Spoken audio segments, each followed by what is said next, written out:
এবং স্বাধীনতার যিনি স্বপ্ন দেখতেন তিনি হলো মাওলানা ভাসানী। এই মাওলানা ভাসানী ছিলেন হলো আওয়ামী লীগের প্রতিষ্ঠাকালীন সভাপতি।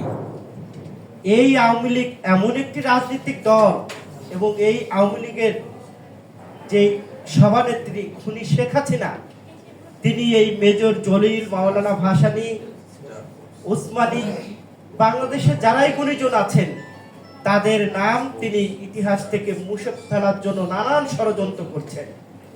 কিন্তু মজার বিষয় হলো ইতিহাস থেকে যারা নাম মুছে ফেলার ষড়যন্ত্র করছেন তাদের নাম ইতিহাস থেকে মুছে যাচ্ছে। কারণ যাদের নাম মুছার জন্য তারা ষড়যন্ত্র করেছিলেন তারা বাংলাদেশের না সারা বিশ্বের মানুষের হৃদয়ে নাম লেখা আছে।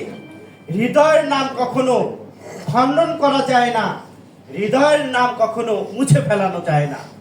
জোর করে মানুষকে দিয়ে ইতিহাস বলানো যায়, জোর করে মানুষকে দিয়ে কিছু কিছু মানুষের নাম বলানো যায়।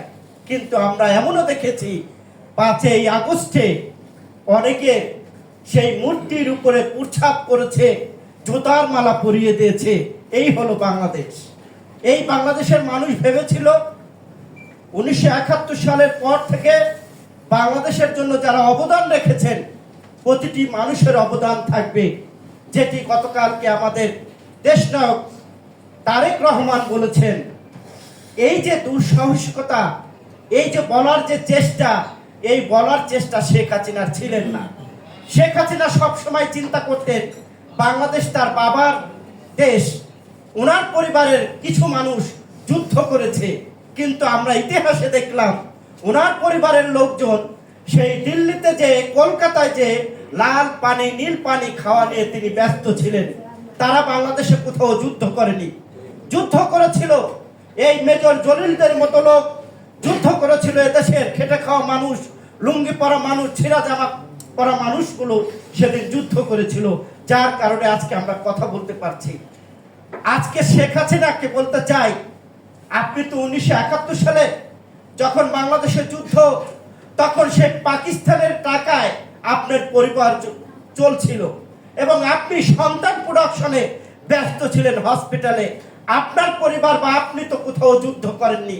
কিন্তু আমরা দেখেছি গত 17 বছরে এই মুক্তিযুদ্ধের বাজনা বাজিয়ে বাংলাদেশের মানুষকে তারা বিভক্ত করার চেষ্টা করেছিল।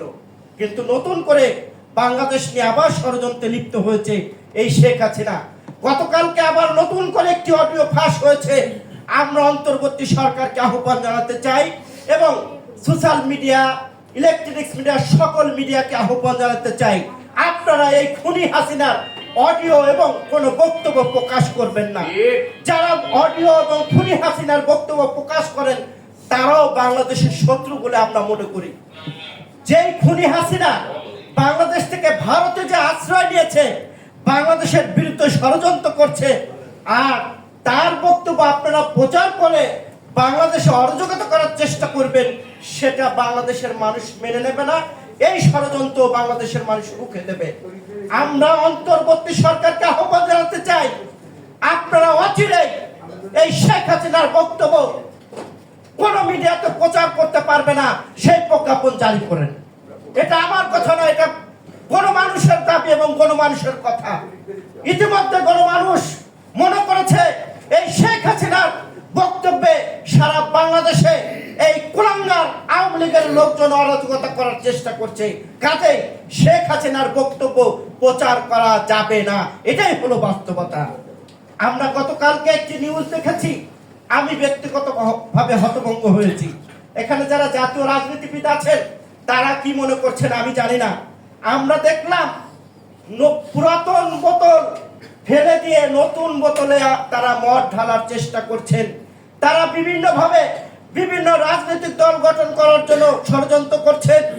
এই যে নতুন রাজনৈতিক দল নতুন মোড়কে বাংলাদেশের মানুষের সামনে এসে তারা বঙ্গবন্ধুর এবং এই শেখ হাসিনার আদর্শকে তারা প্রতিষ্ঠিত করার চেষ্টা করছে, সেটাও কিন্তু আমাদেরকে রুখে দিতে হবে।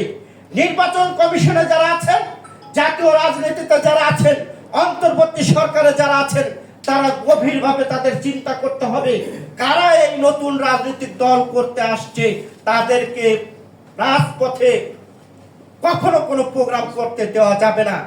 যদি দেওয়া হয় তাহলে বাংলাদেশের সার্বভৌমত্ব, স্বাধীনতা এবং বাংলাদেশের মানচিত্রে ঝুঁকি আসবে বলে আমরা মনে করি। আমি আরেকটি কথা বলে আমি আমার কথা শেষ করতে চাই। বন্ধুরা, বিপ্লব হয়েছে, যুদ্ধ শেষ হয়নি।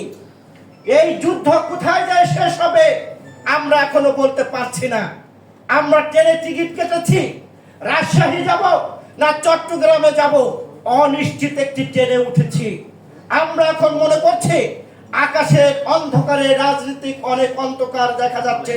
তার প্রমাণ আল জাজিরিয়াতে অন্তর্বর্তী সরকারের ডক্টর ইউনূস সাহেব যে বক্তব্য দিয়েছেন, এখানেই কিন্তু আমরা ষড়যন্ত্রের গন্ধ পাচ্ছি। গত 17 বছরে বাংলাদেশের মানুষ গণতন্ত্র এবং ভোটের জন্য লড়াই করেছিল, কিন্তু সেই লড়াই মধ্য দিয়ে শেখ হাসিনা কিন্তু বাংলাদেশ থেকে পালিয়েছে, তার বেতার তারা পালায়নি। শেখ হাসিনার অন্তর্বর্তী সরকারের ডক্টর ইউনূসের ডাইনে এবং বামে যারা আছেন তারা হলো আওয়ামী লীগের প্রেতাত্মা, যার কারণে এই ডক্টর ইউনূস সাহেব বলার চেষ্টা করছেন তারা নাকি 4 বছর থাকবে। যদি 4 বছর থাকে তাহলে আমার ভোটের অধিকারের কি হবে? যদি 4 বছর থাকে তাহলে আমার গণতন্ত্রের কি হবে? কারণ তারা কিন্তু জনগণের সাথে প্রতিশ্রুতি দিয়েছিল যে আমরা একটি নির্বাচন করে চলে যাব। তাদের তো রাষ্ট্র সংস্কার করার কোনো দায়িত্ব না। রাষ্ট্র সংস্কার করবে দেশের জনগণ, আর রাষ্ট্র সংস্কার করতে যুগের পর কিন্তু যুগ লাগে না। ওই যে